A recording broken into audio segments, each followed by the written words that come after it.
Yo, what's happening everyone? Count Jinsula here with a brand new Pokemon GO video. I hope your day is going really well, and let's get right into it. Alright, so recently it was discovered that a couple of assets related to the upcoming Halloween event were pushed to Pokemon GO, which means we can now have a good look at what those costume Pokemon that Niantic teased look like. And I'm actually really excited about them because, for what it's worth, these actually look really cool. Now, of course, anytime Niantic brings out a costume Pokemon, it's in relation to a product that the Pokémon Company actually releases.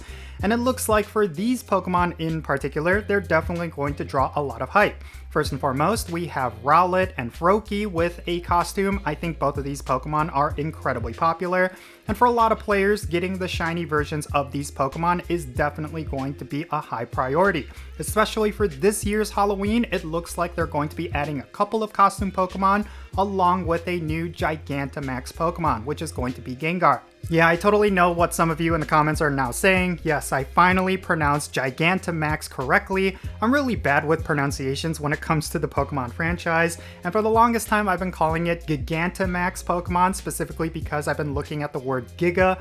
But apparently it is Gigantamax Pokemon, and that's something that a lot of you have been continuously educating me on within the comments. So yeah, Gigantamax Gengar is coming to Pokemon GO through this Halloween event. So that is essentially confirmation that the first non-starter Gigantamax Pokemon is going to be Gengar. So for a lot of people who wanted that Gigantamax Pokemon, there you go. You're going to be able to get it this Halloween. Now, in my personal opinion, I think these are really exciting, but I'm really skeptical on how Niantic is going to release them. In regards to Gigantamax Gengar, we do know that is probably going to be through max battles, and it's going to be really difficult considering that Niantic has been saying that Gigantamax encounters are meant to be endgame content, which is going to require 10 to 40 trainers, and I think a lot of players were already scoffing at that. But I think for when it comes to Gengar, that is definitely going to draw a lot of hype, so that might be your very first Gigantamax Pokemon, honestly, because I'm pretty sure for that Pokemon in particular,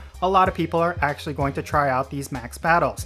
But aside from that, I do think that when it comes to those costume Pokemon, that's where I'm drawing a lot of concerns, because when it comes to how Niantic has been handling these exclusive costume Pokemon over the years, they've been getting way more pay to win over time, and what I'm really concerned about is that for these specific costume Pokemon, I'm really worried that Niantic is going to relegate them to a paid timed research rather than having them spawn in the wild. I mean, it would even be fine if they were to have them in field research tasks, but there is a strong possibility that the only way to get these costume Pokemon will be through some sort of paid timed research. We already know that for part 1 of the Halloween event, there is already a paid timed research that is going to have these costume Pokemon as rewards, and I'm really concerned that that is going to be the only way you can get them.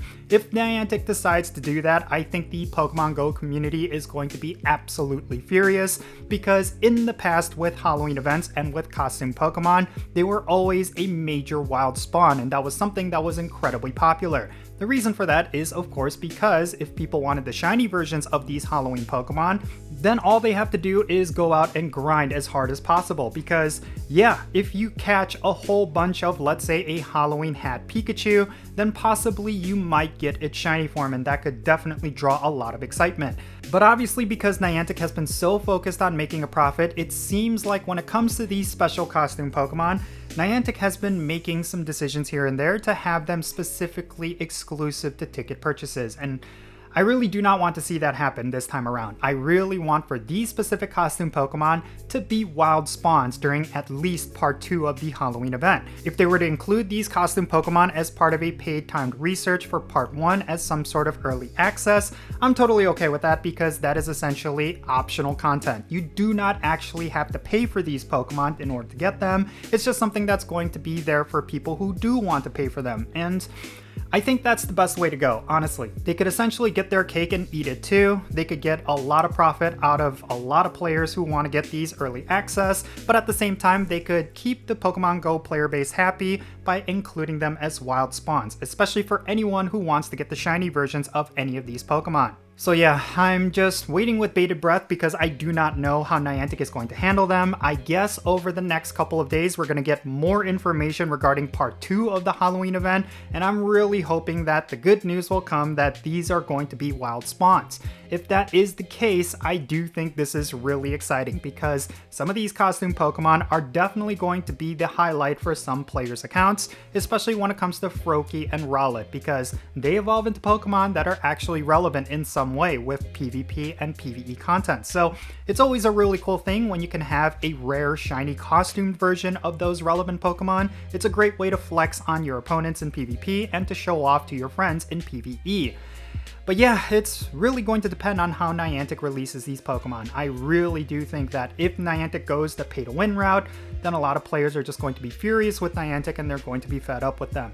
And in regards to Gigantamax Gengar, I'm really glad that they're introducing this one particular Gigantamax Pokemon with Halloween. It is definitely on theme with the event, and I do think that for what it's worth, it's going to draw a lot of player excitement. Let's just be real here. Gigantamax Gengar is a really cool looking Gigantamax Pokemon, and if they were to introduce a Gigantamax Pokemon through Halloween, it would be the perfect candidate. So yeah, we'll just have to wait and see how everything pans out. But for the most part, I am really excited about it, and hopefully it all ends up coming out really well. Now, one more thing I'm going to mention before I end this video is that when it comes to assets being pushed into Pokemon Go, we always have to take it with a grain of salt. They could always change things up before these assets actually get delivered to us through the gameplay.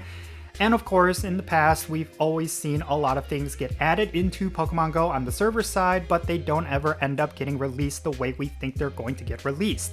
Like I said, for all these costume Pokemon, they could end up becoming something that you could only get from a paid timed research. So don't go into it expecting these to actually be in the wild during the Halloween event. We already have all the information for part 1, and we have no information at the time that I'm recording this video regarding part 2. The way that you could get these Pokemon could be completely different from your expectations, so make sure you limit those expectations so that you do not get disappointed. We have to give Niantic the benefit of the doubt, but we also have to be skeptical considering their history. And yeah, I think because of that, a lot of players tend to feel burnout, they tend to feel a lot of frustration towards Niantic, and I think this time around it would be better for you as a Pokemon Go player to just go into this with less expectations. Just expect the worst, but hope for the best. I think that's the best way to approach anything with Pokemon Go. But with that said, that's going to be it for this discussion video. Let me know your thoughts regarding these assets down below. Is there a particular costume Pokemon that you are looking forward to? And tell me if you would actually pay for any of these Pokemon, like if they are worth a paid research ticket.